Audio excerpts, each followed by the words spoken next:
This is Politics in Black.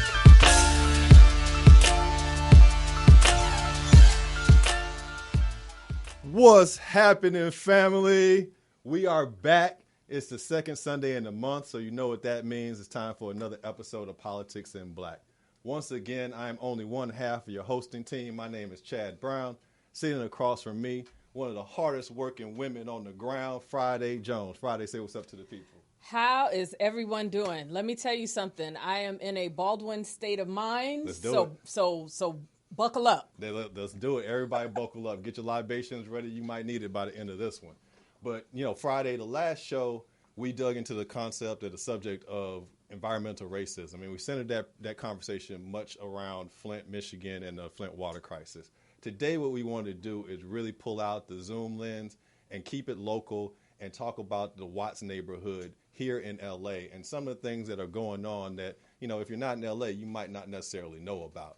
And so we've got some great guests today. We're gonna uncover a lot of injustice, a lot of inequality, a lot of things that are happening that might surprise some folks. So I'm ready to go and get into the show. What about you? So am I. We started from the bottom. Now we're here, and we're going to take this all the way up to the federal government, people. We're not playing today. Yeah, and it's gonna be reparations when we get there, right? Yes, indeedy. All right, so, you know, on this show today, we're going to have a lobbyist and a governmental strategist here for you. We're going to have a strategist that talks a lot about sustainability, and then we're going to wrap this show up with a community activist who's in this fight just like we are. So I'm ready to go. Friday, you want to bring the first guest to the show here? So our first guest actually is Mel Asagai. Leonard. Look, listen, people. Well, Mel is here, but we're going to start with Mr. Leonard Robinson. When asked about his unique career path, he remarks, "I didn't find my career found me." He is a much sought-after speaker, consultant, strategist, radio talk show host, and lecturer specializing in the opportunities and challenges of a circular economy.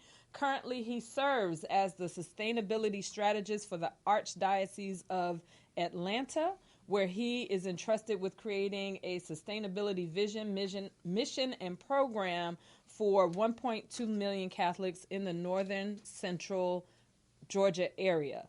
He's also a partner with the sustainability consulting firm Semco, with offices in both Southern California and the greater Los Angeles area. His bio actually kind of goes on and on. He's been an appointee for 4 California governors in executive positions. He's worked with Cal EPA. They're going to come up in the story that we're going to present to you today. So please, let's welcome Mr. Leonard E. Robinson. Mr. Robinson, welcome to the podcast. Thank you for being here today. Hey. Thanks for having me. And along, I'm gonna bring in our second guest here because you two are familiar with each other. You've both been in a fight together. So I'm gonna introduce Mr. Mel Asagai. I hope I got that right, Mel. But Mr. Asagai is a managing senior partner. Asagai. I got it. Mr. Asagai is a managing senior partner of California Policy Solutions, which is a legislative affairs, advocacy, and strategy firm. For over 23 years, Mr. Asagai has successfully represented a wide range of public and private organizations, businesses, and individuals before the California State Legislature and other governmental agencies. Mr. Asagai previously worked as a chief lobbyist and senior executive for governmental affairs for the State Bar of California and as the chief of staff and press secretary to the California State President pro tempore, David Roberti. Mr. Asagai has a bachelor's degree in management and has taught government and communications at UC Davis and the California State University in Sacramento. Please welcome to the podcast, Mr. Mel Asagai. Woohoo! Good afternoon, everyone. Glad to be here. Absolutely. Thank you for joining us, gentlemen. And, you know, we talked before this podcast. We want to jump right in because both of you have a lot of information to share with us today. And we want to start with Ujima Village. And so this was something that was brought to my attention by another ADOS LA member, Marcus Champion and Natalie Champion. I had no idea about Ujima Village, not being a native Los Angelino. But once I learned more, I was just shocked and angered by what has transpired there. So can you please just bring us up to speed? For those that aren't familiar, what is Ujima Village and a little bit of the history there? Leonard?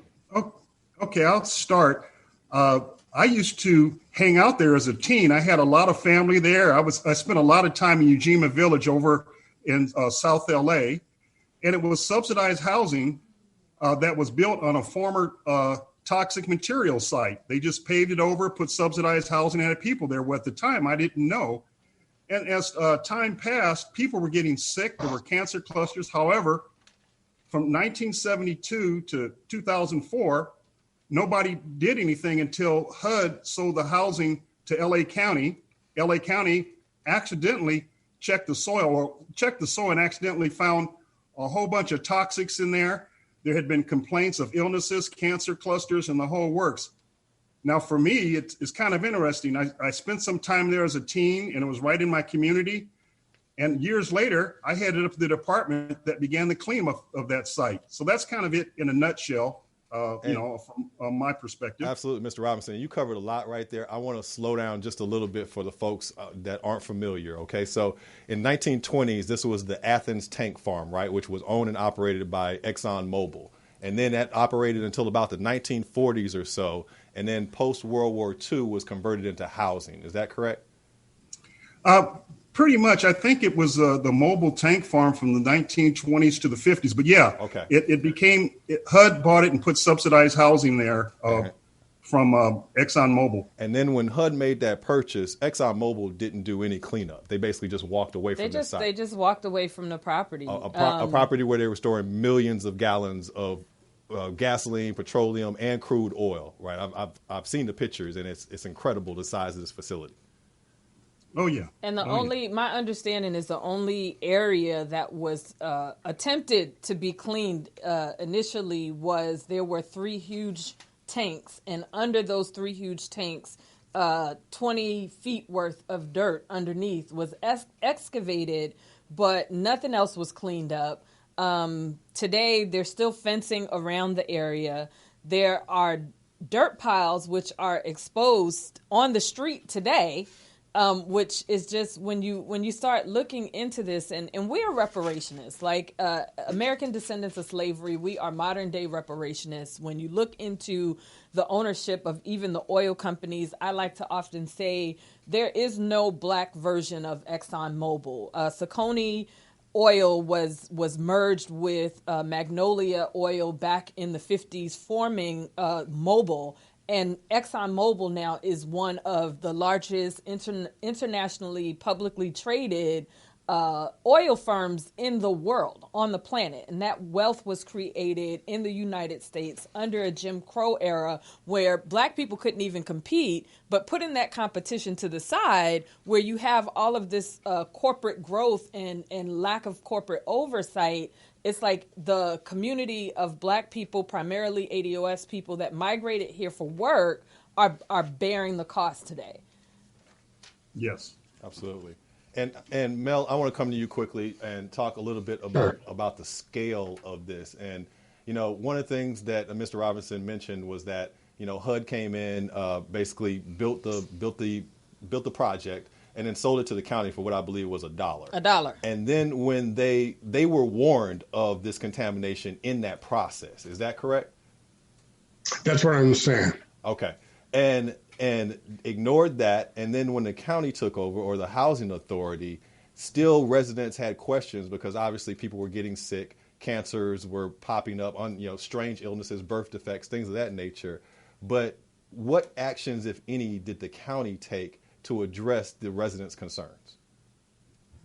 So, you have an excellent representative for that community, Supervisor Mark Ridley Thomas, and he's been focusing on trying to find answers, but it's a very complicated regulatory legislative area that requires both the local governments and the state governments to work together to find solutions. So he's worked hard, and I think today it's a community that now borders the Magic Johnson Park. Mm-hmm. But in terms of what happened to the residents, that's something that really kind of bears some thinking about and some considering how we got there, and what to do when communities like this get to the place where they have a problem they can't solve on their own. Absolutely. And let's talk a little bit about that, and about, holding our politicians accountable. And because in our lead up conversations here, we talked a little bit about how we can go about as a community holding our politicians, our elected representatives accountable for situations like this. And I know that was a big part of the Ujima advocacy and the ensuing lawsuit. Could you talk to us a little bit about how the community got together and how that was organized to actually bring that lawsuit and bring some redress to Ujima, which, from what I understand, hasn't occurred yet? So we weren't engaged during the formation of the lawsuit. We became engaged after the lawsuit had been filed. Okay. But I can tell you that getting to where the lawsuit got filed and understanding where it needed to go is kind of it's a lesson of the Ujima project. I mean, the fact is the community had to do a couple things. They had to define what the problem was. They had to figure who was the key person to create the solution. They had to create coalitions to make people become engaged more broadly than their community. And then they had to press the key public officials and the courts. Mm-hmm. And then they also had to press the regulatory agencies. And they actually did an excellent job of all those things, but it was an intransigence that's built into the system because we think the wrong agency was doing the oversight. We think the water board shouldn't have been doing the oversight. Mm-hmm. It should have been DTSC. As Mr. Robinson will tell you, DTSC does a much more stringent job, does a more forceful job, and has more people looking at the projects. So they faced a number of challenges that required them to do both legal and regulatory and lobbying kinds of things to get the ball moving at all. That's a lot of responsibility for people who are ultimately either managing their health, because there were a significant amount of cancers and birth defects that came out of that community. That's a significant amount of responsibility for essentially the individuals who inherited all of the illnesses and health risks that was associated with the contamination there. And so in terms of like HUD, because this, HUD is a federal agency. HUD has done some interesting things of late where California is concerned. But what was HUD's initial response? Because they took over the property from ExxonMobil. And what they tried to do was pass it on to LA County. Again, that the significance of that $1, whether it's $1 or $1 billion, that's a legal sale. And LA County got the property as is. So it's, it was one of those buyer beware type of things. And see, this thing was the perfect storm of regulatory, political, and community, the perfect storm of, of a tragedy, almost like a Greek tragedy. It's a Black tragedy, the way it happened. And as Mel said, it took a lot of steps to get it to the point where to get attention. Yeah. It's funny, this type of things really don't get attention, worldwide attention, until it happens to a white community. Now you get the attention, you get the funding, you get that. So the ADOS is here now. Yes. ADOS is here now. We're bringing the attention. That's right. That's right. And then the regulatory part. Yes, the water board was the lead agency. We acted as scientists, and we did a lot of the analysis. But there was a big push to have agencies switch over. So again, a lot of steps. Has that happened? Is the water board still the main oversight governmental body, or has it switched over to the Cal EPA department? I'm giving the full name so people know what we're talking about when we speak in letters, but it's the Cal EPA Department of Toxic Substance Control, also known as DTS. Has it moved from water to DTS? Well, when I was at DTSC, that transition was starting to happen. What I think happens in cases like this, it gets kicked up to the agency. So the California Environmental Protection Agency takes over and has oversight and tells everybody, okay, let's just focus and get this cleaned up. We don't have to worry about, let's not worry about a lead, let's worry about action. So I believe that's what happened. As Mel said, it's going to be part of Magic Johnson Park soon as ultimately when it's cleaned up. And I want to talk a little bit about that analysis that was done, because one of the things that really kind of angered me about this is learning about that daycare center. I think it was Honey's Little Angels that was on this site, where they actually found the highest concentrations of benzene and methane, which is an explosive gas, in the soil. And kids, small children, were coming from all areas in Watts to go to this preschool to learn their ABCs, literally coming to, something that could blow at any moment. So could you talk a little bit about, because it was strange to me that was still there, knowing that these levels were in the soil. Can you talk to us a little bit about how that was, maintained, and I know eventually closed, and what that process looked like?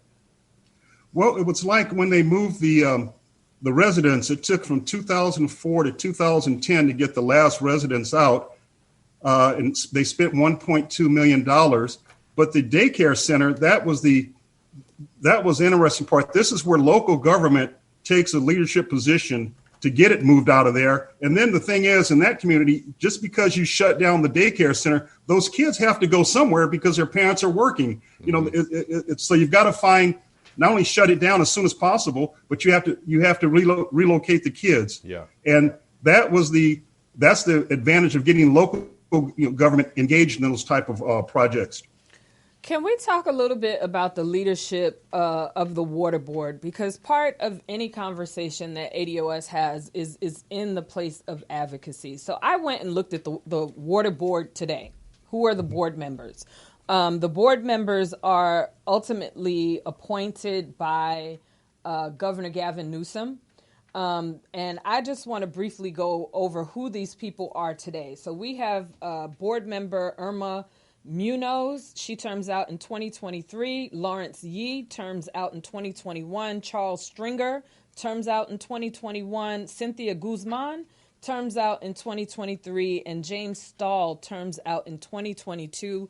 I did take a minute to look at their backgrounds. They're very green. They're very this and that. But from our perspective, in terms of advocacy, these appointees could be someone from the actual community. And so how can we, and with our ADOS chapter here in Los Angeles, we have a couple of other chapters that are local in California where we can put pressure on the governor to potentially appoint someone who is, a board member for the water board.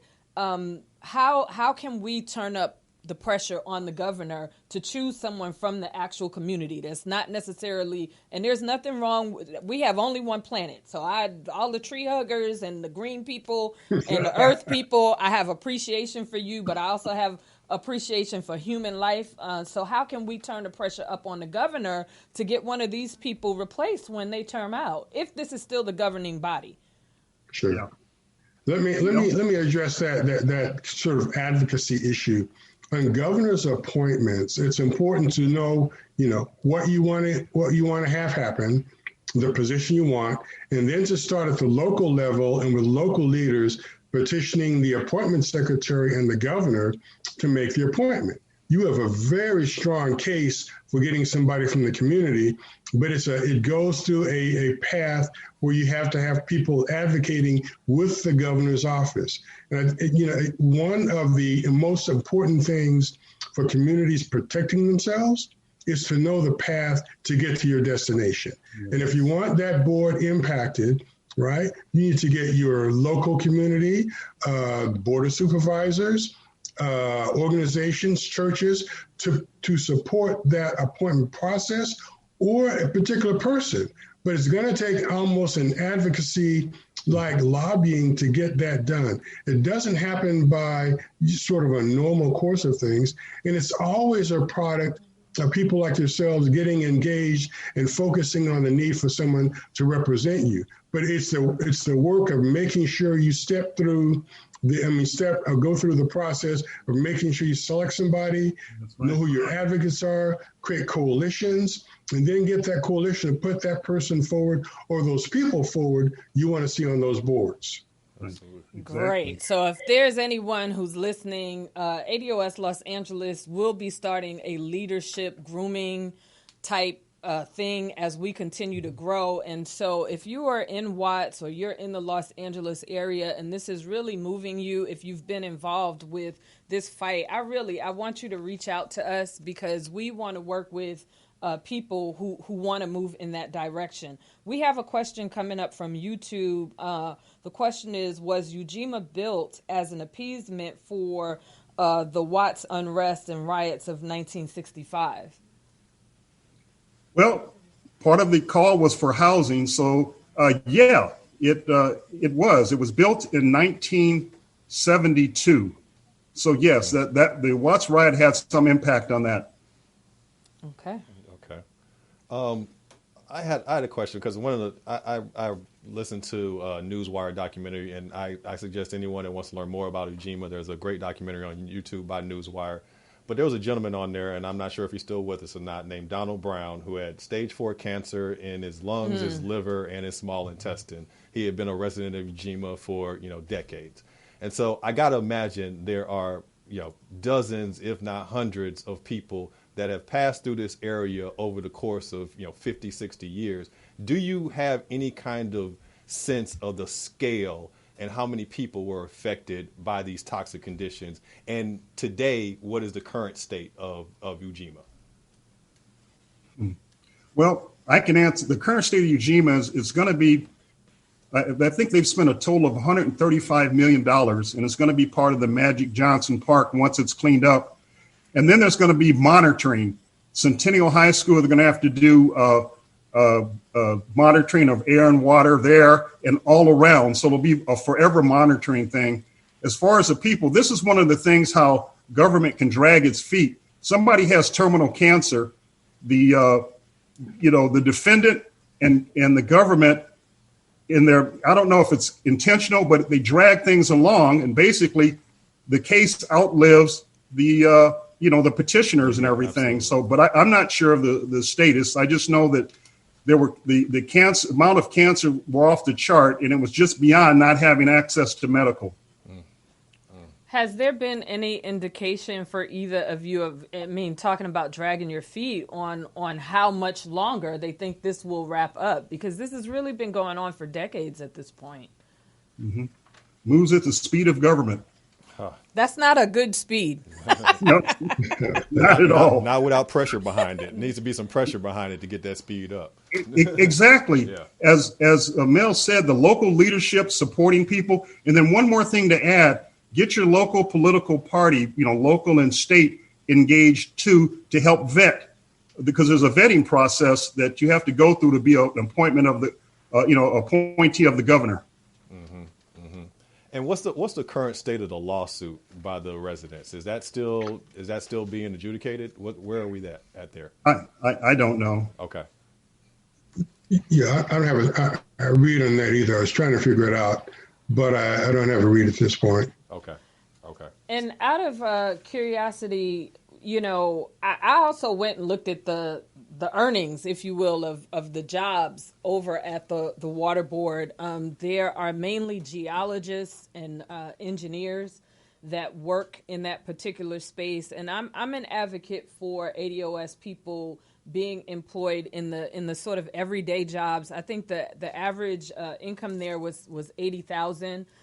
Which is actually higher than the median income for all of Los Angeles, which is at $57,000 currently. And so can you speak to ways in which, because these are public jobs, these are public bodies, how can we get, some sort of relationships going with potentially HBCUs or even some of our local UC schools to get our engineering students into these solid jobs when they're graduating? Well, the current director of DTSC is an African-American woman. So that's a start right there. They've got to get the agency to start looking more like the community, the affected communities. And so now that's gone up to the executive level at DTSC. That's one way. And again, just bringing a lot of attention to the area and focusing, as Mel said, on what you want out of it. And talking with them. But the first thing you got to do is apply. You got to get on the state list to get these jobs. And that's a process in itself as well. Yeah, and I think that gets back to advocacy as well. I mean, it is a legitimate request to get people from the community into these jobs, but you've got to get a movement among local government officials, public officials and nonprofits to make that change. I don't think they think today at all about what the impact is of not having people who look like us on these boards, or who come from communities that are affected by these boards. But they can get interested if we can focus attention on causing them to think more broadly about who they're hiring, what they're getting, what they're having them do, and how that reflects on how they're seen in the community. At this point, I don't think they've been held accountable at all for hiring from communities that are impacted. It's the environmental justice movement has done an enormous job of changing the way government works, but that's an area in which it hasn't been maybe as focused as it could have been. I'm glad we can have a moment of focus. Absolutely. Also working with your black chambers, the California Black Chamber, the LA Black Chamber, the Orange County Black Chambers, the Black Chamber, the combination of the state NAACP, they can basically, they do have the governor's ear. That's a great call out, Mr. Robinson. Thank you for that. We're taking notes because we plan to act. We're not just, it's not That's just fantastic. for the That's sake what of it takes. the show. We are card-carrying members of the NAACP. I know a couple of folks who actually run the Black Chamber down in South LA in the Watts area specifically. Miss Khalifa Bay, if you're listening, you'll be hearing from us soon because all of this is important. We have about 1 to 2 final minutes for this segment. If there's anything... Any final thoughts that either one of you want to share here today? Well, it would be a tragedy if we didn't learn anything from what happened in Ujima Village. We've got to take the lessons there and make sure this is not going to happen right away. There are community right to know laws, but you have people like Mel who have a great grasp of all the community right to know laws. And, you know, a lot of the local and state legislators got to get engaged. You can make it happen, watch it happen, or you're going to wonder what happened. I love that. Exactly. I love that. Exactly. You preaching right now, Mr. Robinson. Mel, any final thoughts here? Just that one of the most boring things communities do is put together plans to move local government or state government. But it's the most important. Yes. You can have the greatest cause in the world, but if you don't have an effective way of communicating that to your local leaders, your state leaders, and even to the federal government, that plan will lie without any action taken around it. So it's boring, it's meticulous, it's frustrating. Some public officials don't respond as you'd like them to, but you've got to do it. That's the key to success. Yeah. Got to get engaged. And we thank you both. Mel, we want to just give you a special moment of recognition because AB 3121, the reparations bill for the state of California, for the ADOS family watching, Mr. Mel was very instrumental in helping Thank you, sir. ADOS California put forth changes to that legislation that wound up being picked up into the actual bill itself as we know it. And so your advocacy is real. You work with us. Your being here today is a testament to that. But we appreciate so much both of you being able to have the time to talk to us because this is important. This is our backyard. It goes from local government all the way up to the federal government and structural racism. No one really takes accountability. It's just a function of pass the ball. And we've seen that here today, thanks to both of you. Yeah, thank you, gentlemen, for being here and shining a light on a situation that, I know folks outside of L.A. and even many folks in L.A. aren't aware of. So this is, like you said, we have to learn lessons from this, and we have to make sure that we're pressuring our politicians, holding them accountable, and making sure that we avoid situations like this in the future because it's killing us. It's killing our communities. It is. Thank you both so much. Thank you very much. Thank you both. All righty. You bet. Wow. Okay. Yeah. That's a lot to swallow. That's a lot to take in. Honestly, if you have the time, please take a minute to watch the documentary on Ujima Village. We're going to go to a quick break, and we will be right back. We'll be right back, folks.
And we're back. And so, folks, wanted to quickly talk about the 2020 census. So, fam, you know it's census time, and they changed the dates. They changed the deadlines on us, fam. That's the hustle. Yeah, you know it's the hustle. So now we only have until September 30th to complete your census. And as we all know, the census represents power, and it's only every 10 years that we get the chance to be counted. Census results are going to impact the amount of funding our community receives, how our community plans for the future, and our representation in government. The 2020 census data will be used to determine funding for public services like schools, fire departments, and hospitals, planning of new homes, businesses, and neighborhood improvements, and it will dictate your state's number of seats in the U.S. House of Representatives. In all, over 1.5 trillion, with a T, trillion, will be allocated based on 2020 census results. You have until September 30th. Please today visit www.2020census.gov and complete your census. If you are ADOS, check the box for Black African American and write in American descendant of slavery. We got to get counted, y'all. Yes, indeedy. And so we thank you for joining us here with another edition, our part 2 of Environmental Racism with Politics in Black. We want to welcome Mr. Tim Watkins. Mr. Tim Watkins is an advocate in the Watts community. We taught the rest of the nation how to revolt, and now it's upon us to teach the rest of the nation and the world how to use unity as the glue that holds us together and take the tools of cooperation and build that better future. Mr. Tim Watkins, WLCAC President and CEO of the Watts Labor Community Action Committee. He has been working with people in Watts to improve the quality of life since 1965. We hold the hands of people in need by providing a place to sleep, food to eat, money to earn, and love to grow. Over the last 45 years, we have grown to hold more than 30,000 hands per year through the tireless commitment of dedicated staff and volunteers. Let's welcome ADOS family, Mr. Tim Watkins. Welcome, Mr. Watkins, to Politics in Black. Hello, how are you? Doing well. Thank you for being here, sir. Absolutely. We had a phone conversation a day or so ago, and I know that you have a lot to share with us today, so we're going to dive right in. As we talked about, I'd like to start in Jordan Downs. I think people, hear the name Jordan Downs around the country and just associate it with Los Angeles, associated with projects, etc. But there is a ugly underbelly to Jordan Downs in how the residents there are living in toxic conditions. And so I was hoping you could start and speak to us just a little bit about that. Yes. Well, there's a long history of corporate interests and manufacturers and so on that practiced whatever their routine was without any regard for who they hurt or how they hurt them. And there were munitions plants and lead smelters and so on right in the midst of where the residents of Jordan Downs lived. And ironically, one of those sites was a 21-acre site that penetrated up the middle of the Jordan Downs complex. And, they finally wanted to sell the land. The housing authority bought the land to use with the expansion they wanted to do to rebuild Jordan Downs, and found out the place was so toxic. They had to end up taking about, I forget, 350,000 tons or something of soil out of the place. Just huge, tens of millions of dollars. There was one pocket of lead that was 22,000 parts per million that, the actionable level is 80 parts. Yeah. And they were finding just astronomical numbers. So, to the housing authority's credit, I think they did a good job of cleaning up. But my concern was beyond the site that was so poisonous. Mm-hmm. How did it affect the next door neighbors? The soil, the surface soil that wafted over the the fence of that complex that got into people's front doors, in their back doors, in the grass, and so on and so forth. And in their and that's an underlying issue even with the Ujima Village, because there is water and wells sort of underneath the surface, and now that water is carrying the toxic fuel into the ground soils of people's homes, even in that area. So that is a common theme, unfortunately. And just to put some scale on it, Mr. Watkins, I read that Jordan Downs was the second largest public housing project west of the Mississippi. Is that correct? Well, Watts is home to more public housing than anywhere else west of the Mississippi. Watts is only 2 miles square, and you get 4 housing developments within those 2 miles. And how many residents approximately are we talking in those 4 housing? And so that would be Nickerson Gardens, Jordan Downs, Imperial Courts, Imperial Courts, and Gonzague Village. Okay, Gonzague Village. How many residents are we talking about? Oh, thousands. I don't remember the numbers because I read 35,000. Does that sound correct? Well, 35,000 would be the population of Watts. Of Watts, okay. And so, you've got lots and lots of single-family residents and so on. But and what you're saying is those single-family residences are also being affected, because this is not just a static. Everybody's affected by it. The wind blows, the wind blows wherever it blows. Yeah. And when you tie, Jordan Downs, which is on the northeast corner of Watts, and you look at Ujima Village just outside the southwest corner of Watts, and then the railroad right-of-ways that traverse Watts northeast, south, and west, you're looking at a hypertoxic hot zone that really, really, worse than Porter Ranch, worse than Flint, worse than probably anything that you've ever explored, because what's in the soil is probably every heavy metal that you'd see on the periodic chart.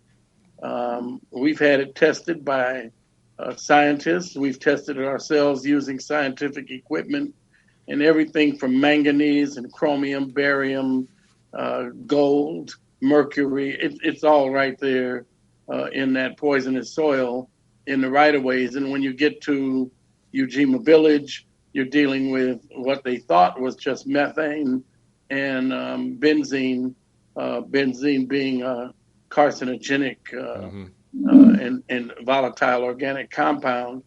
But now they know that they've got hexane there too.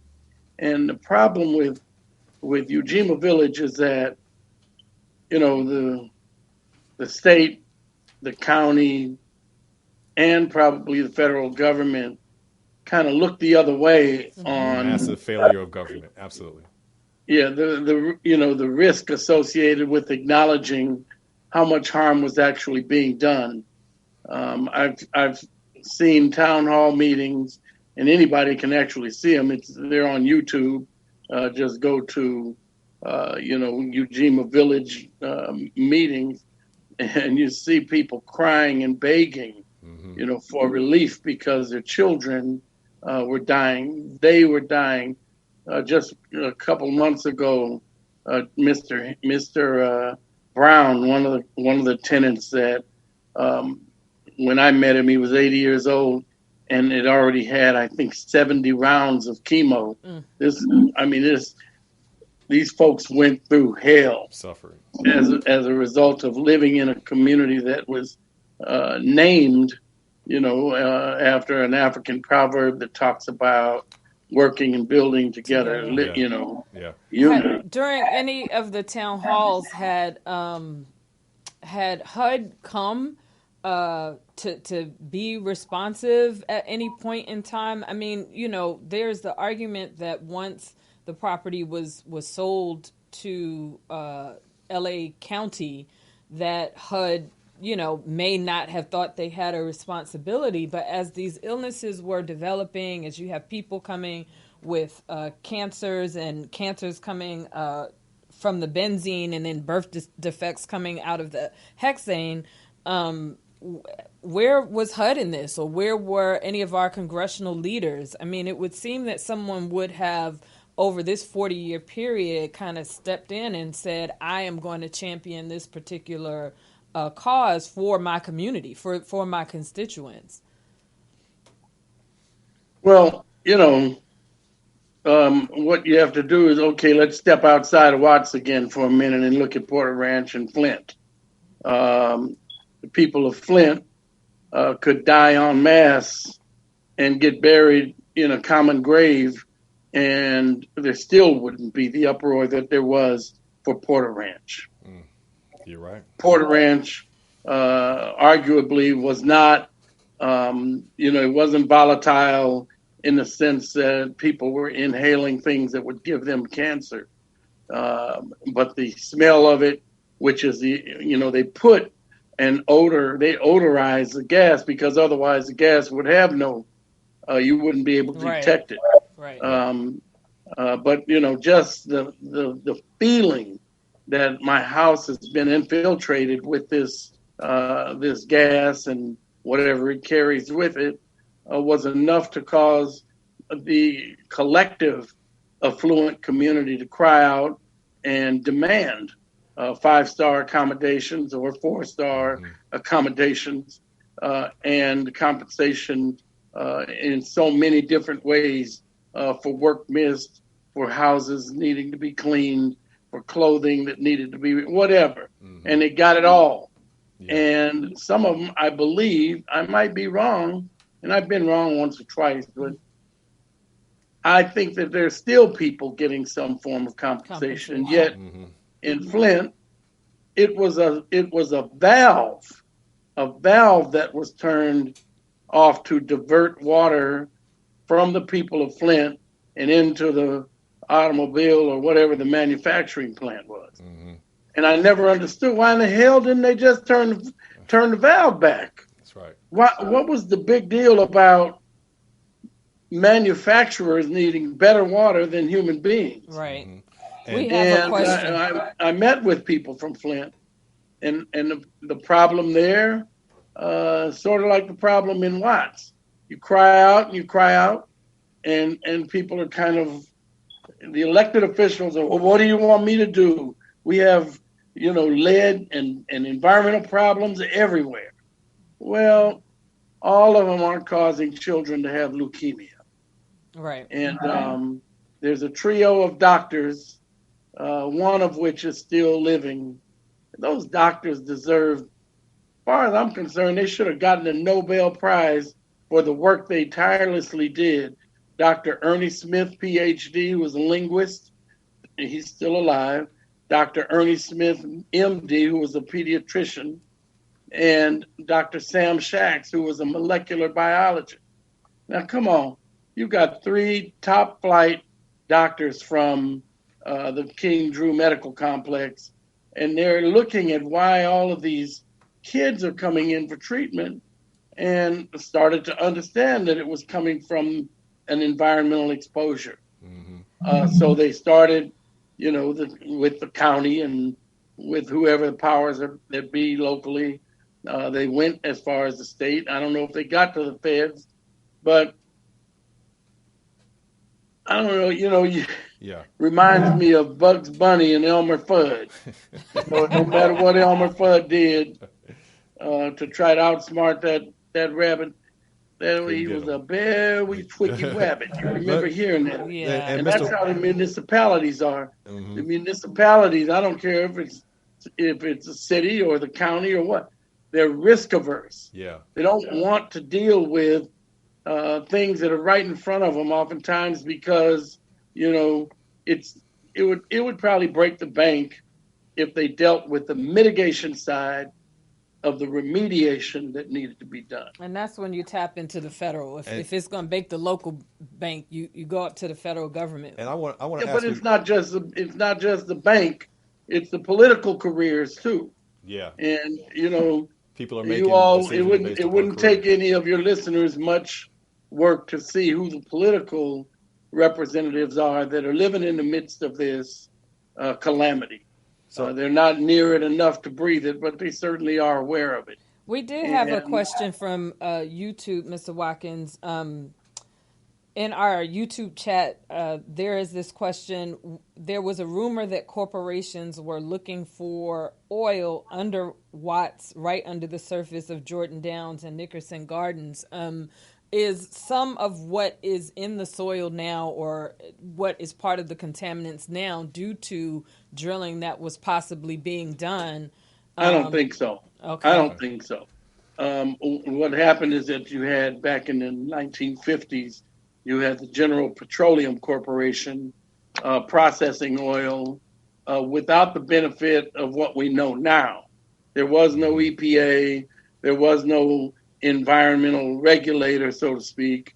And oil comes out of the ground. What's the big deal? It goes back in the ground. Yeah. You know, a spill wasn't a big deal. Yeah. Well, now we know that the petrochemicals associated with the processing of crude oil is highly toxic, such that that's what led to the stickers going on every gas pump in this country that says you can get, cancer just from breathing the fumes. So I want to, because one of the things that did make national news about Jordan Downs is the redevelopment project, the $1 billion redevelopment project that the Housing Authority and the county are undertaking, right, to make Jordan Downs a mixed-use kind of residential and business area.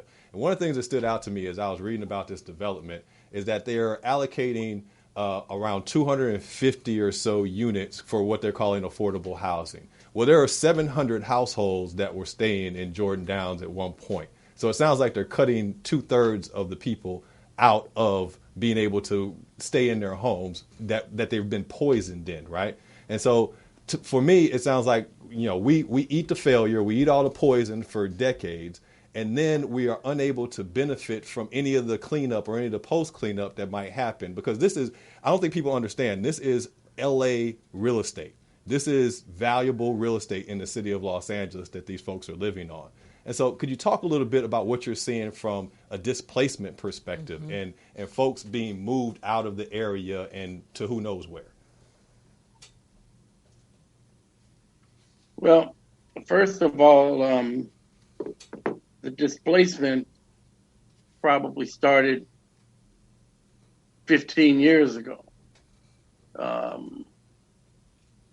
The first time that we heard about a Jordan Downs redevelopment was there was a gentleman out of Las Vegas that claimed he was going to come and he was going to rebuild this thing, and they were going to be millionaires because he was going to contract with the tenants to do the painting and the plumbing and the construction, and everybody was going to make all this money.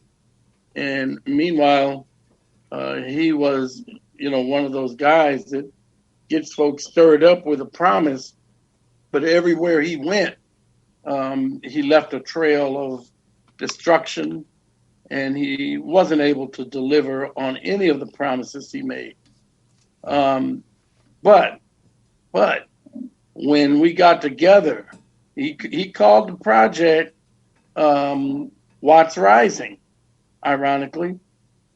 And I can't remember how many, but all of the elected officials that we could pull together, Maxine helped immensely, and we all signed a letter opposing the project and took it and read it with a busload of residents down at the Housing Commission, and they backed off of the project. But 10 or 12 years later, we heard again that they were talking about redevelopment, and the way that we heard about it was that, young guys that lived in the projects were getting threatened with eviction. They were getting summarily evicted. There was a lot of scrutiny. Cameras were put up everywhere, and we raised a question about, what was happening, and it turned out that they were planning to do this big redevelopment. Well, nothing wrong with the redevelopment, but when every block, every building block for the redevelopment is with somebody outside of the community, and you know.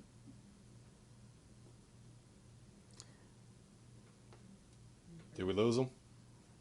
Mr. Watkins, you still there?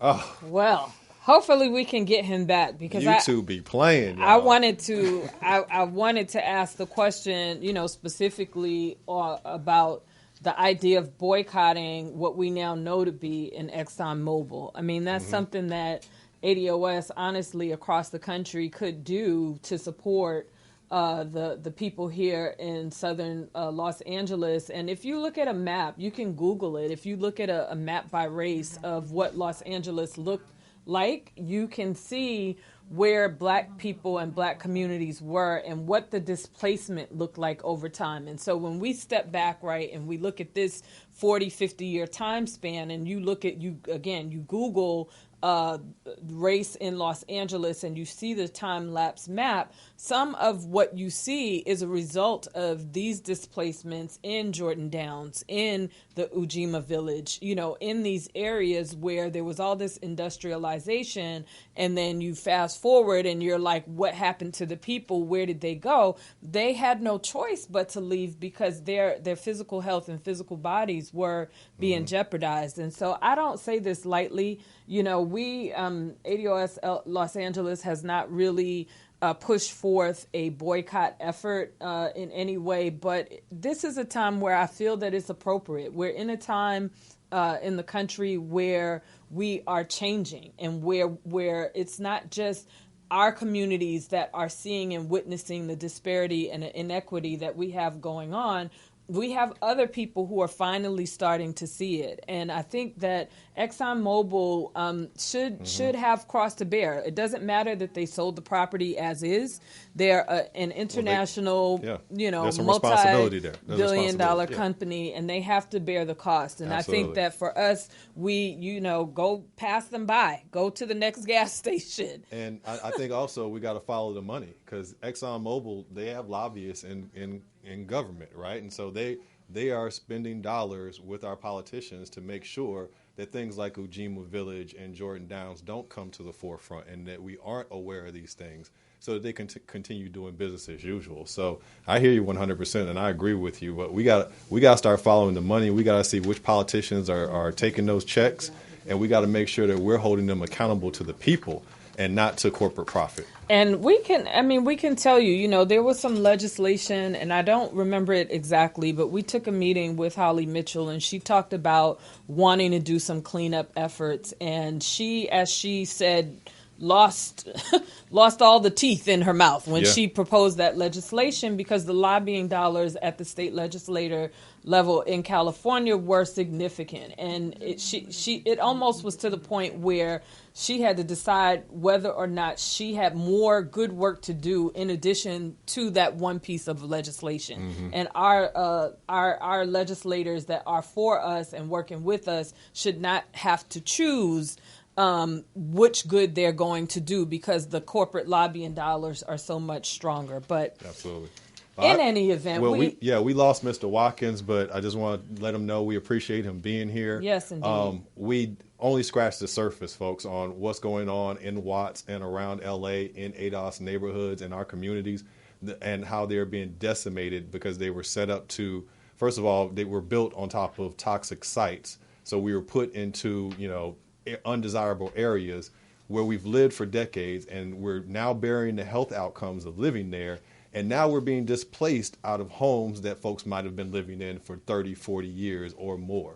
And so it is like a perfect storm of environmental racism and governmental policy being weaponized against us, as we see all across the country. And we wanted to do this show today to make sure folks understand it's not just in the South. It's not just in the Midwest. This is north, south, east, or west. It's wherever we are. It is a recurring theme in our communities that government policies have left us behind and left us to die in many respects. So we got to get engaged. We got to get active. That's why we're doing this. That's why we're here today, because reparations, as we all know, is the answer to redress our communities and stop this toxic poisoning of ADOS across the country. And it's not whether or not your family member owned a slave. Was your family member on the water board?